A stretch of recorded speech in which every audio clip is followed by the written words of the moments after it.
Assalamualaikum warahmatullahi wabarakatuh. Perkenalkan, nama saya Wulan Novitasari, NIM 2057201049, Prodi Sistem Informasi semester 4, Universitas Nahdlatul Ulama Lampung. Saya akan membahas dasar-dasar teori graf. Yang pertama, sejarah teori graf. Yang kedua, graf secara formal atau graf tak berarah. Yang ketiga, subgraf. Yang keempat, derajat pada graf. Yang kelima, keterhubungan graf. Keenam, operasi pada graf. Yang ketujuh, matrik dan graf. Pertama, sejarah teori graf. Lahirnya teori graf pertama kali diperkenalkan oleh Leonhard Euler, seorang matematikawan berkebangsaan Swiss pada tahun 1736, melalui tulisan Euler yang berisi tentang upaya pemecahan masalah jembatan Koningsberg yang sangat terkenal di Eropa. Masalah jembatan Koningsberg adalah mungkin tidaknya melewati ketujuh jembatan yang ada di kota Koningsberg, masing-masing tepat satu kali dan kembali lagi di tempat semula. Untuk memecahkan masalah itu, Euler memisalkan daratan yang dihubungkan dengan titik atau vertex dan jembatan dinyatakan dengan garis atau sisi atau edge. Euler berkesimpulan bahwa tidak mungkin seseorang dapat melalui ketujuh jembatan itu masing-masing satu kali dan kembali lagi ke tempat semula.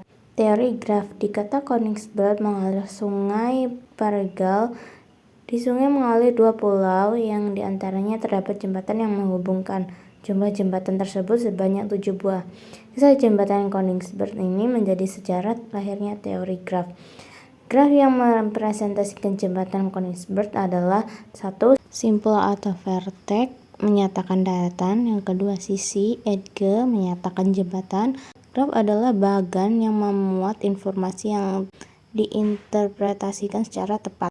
Graf digunakan untuk mempresentasikan objek-objek diskrit dan hubungan antara objek-objek tersebut. Tujuan graf adalah untuk visualisasi objek agar mudah dimengerti. Jenis graf yaitu graf berarah dan graf tidak berarah. Graf terdiri dari dua himpunan yang berhingga, yaitu F(G) dan E(G). Titik dikatakan terhubung atau adjacensi jika ada garis yang menghubungkan keduanya. 1. Graf kosong, graf yang tidak mempunyai titik. Yang kedua, graf berarah atau directed graph adalah graf yang semua garisnya berarah. Yang ketiga, graf tidak berarah adalah graf yang semua garisnya tidak berarah. Yang keempat, titik ujung adalah garis yang berhubungan dengan satu atau dua titik. Yang kelima, loop adalah garis yang berhubungan dengan satu titik ujung. Yang keenam, garis paralel adalah dua garis berbeda menghubungkan titik yang sama.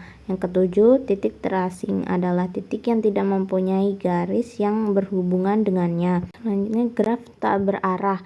Graf tak berarah atau undirected graph. Graf G disebut graf tak berarah, undirected graph, jika setiap sisinya tidak berarah. Graf tak berarah adalah graf yang tidak mempunyai arah tepi yang menghubungkan simpul pada graf tersebut. Seperti gambar, ada graf tak berarah dan tidak berarah. Gambar 1 menggambarkan grafik tidak berarah dengan kumpulan simpul V sama dengan V1, V2, V3.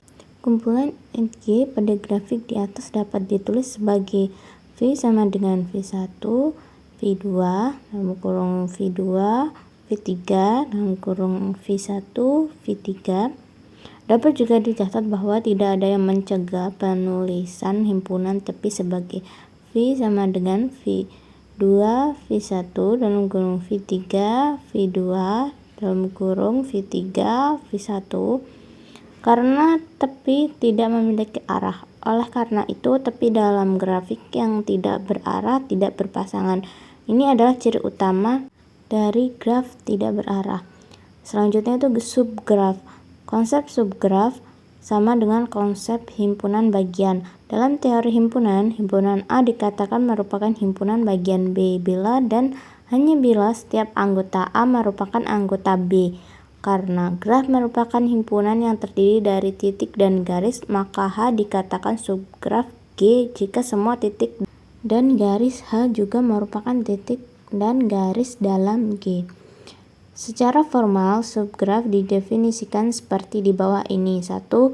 V dalam kurung H himpunan V dalam kurung G. Yang kedua, E dalam kurung H himpunan E dalam kurung G. Yang ketiga, setiap garis dalam H mempunyai titik ujung yang sama dengan garis tersebut dalam G. Yang keempat, di dalam subgraf, posisi titik dan garis tidak berpengaruh. Selanjutnya, derajat graf. Derajat graf adalah jumlah dari derajat simpul-simpulnya. Derajat simpul adalah banyaknya ruas yang insiden terhubung ke simpul tersebut. Berdasarkan derajat simpul, sebuah simpul dapat disebut 1. Simpul ganjil bila derajat simpulnya merupakan bilangan ganjil. Yang kedua, simpul genap bila derajat simpulnya merupakan bilangan genap. Yang ketiga, simpul bergantung atau akhir bila derajat simpulnya adalah 1. Yang keempat, simpul terpencil bila derajat simpulnya adalah 0. Misal, titik V adalah suatu titik dalam graf G. Derajat titik V simbol D dalam kurung V adalah jumlah garis yang berhubungan dengan titik V. Derajat titik yang berhubungan dengan sebuah lob adalah 2 dalam kurung garis suatu lob dihitung 2 kali. Derajat simpul V atau D dalam kurung V adalah banyaknya ruas yang menghubungi V. Yang selanjutnya, keterhubungan graf. Keterhubungan dalam graf ada 2 macam, yaitu keterhubungan titik dan keterhubungan sisi. Keterhubungan titik pada graf G yang dinotasikan dengan G didefinisikan dengan minimum titik yang apabila dihapus dari graf G akan membuat graf tersebut tidak terhubung atau menjadi graf trivial. Dalam keterhubungan sebuah graf dikenal istilah seperti berikut. 1. Walk, yaitu barisan, simpul, dan ruas. Yang kedua, trail, yaitu walk dengan semua ruas dalam barisan adalah berbeda. Yang ketiga, path atau jalur, yaitu walk yang semua simpul dalam baris adalah berbeda. Jadi suatu path pasti sebuah trail. Yang keempat, cycle atau sirkuit, yaitu trail tertutup dengan derajat setiap simpul. Selanjutnya, operasi pada graf. Operasi di dalam graf bila diketahui 2 buah graf, itu G1 dalam kurung V1 E1 dan G2 dalam kurung V2 E2, maka 1 gabungan G1 gabungan G2 adalah graf dengan himpunan V-nya sama dengan V1 gabungan V2. Dan himpunan E-nya sama dengan E1 gabungan E2. Yang kedua, irisan. G1 irisan G2 adalah graf dengan himpunan V-nya sama dengan V1 irisan V2 dan himpunan E-nya sama dengan E1 irisan E2. Yang ketiga, selisih. G1 dikurang G2 adalah graf dengan himpunan V-nya sama dengan V1 dan himpunan E-nya sama dengan E1 dikurang E2. Yang keempat, penjumlahan ring. G1 G2 adalah graf yang dihasilkan dari dalam kurung G1 gabungan G2 dikurang G1 irisan G2 atau dalam kurung G1 dikurang G2 gabungan dalam kurung G2 dikurang G1. Selanjutnya, matrik dan graf. Graf dapat disajikan dalam bentuk matriks. Matriks yang dapat menyajikan model graf tersebut antara lain, yang satu matriks luas, yang kedua matriks agensi atau matriks ketetanggaan, yang ketiga matriks insiden atau matriks bersisian. Yang pertama, matriks luas. Setiap simpul dan ruas yang terhubung menjadi baris atau kolom matriks. Hubungan setiap simpul dan ruas hanya bernilai 1, tidak bisa bolak-balik. Setiap hubungan simpul dan ruas yang sudah menjadi matriks tidak dapat didefinisikan lagi. Contohnya seperti gambar di sini. Hasilnya secara pasangan dari gambar tersebut yaitu 1,2 dalam kurung 1,3 dalam kurung 1,4 dalam kurung 1,5 dalam kurung 2,3.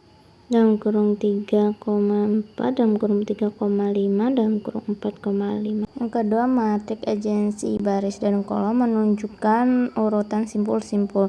Elemen matrik sama dengan 1 jika terdapat ruas antara simpul baris dan simpul kolom. Elemen matrik sama dengan 0 jika tidak terdapat ruas antara simpul baris dan simpul kolom. Contohnya seperti gambar matrik agensi. Hasilnya 1 jika terdapat ruas antar simpul baris dan simpul kolom. Nah, hasilnya 0 jika tidak terdapat ruas antara simpul baris dan simpul kolom. Yang ketiga itu matrik insiden. Baris menunjukkan simpul, kolom menunjukkan ruas, elemennya sama dengan 1 jika terdapat ruas yang insiden ke suatu simpul, elemennya sama dengan 0 dalam hal lain. Nah, contohnya seperti gambar matrik insiden.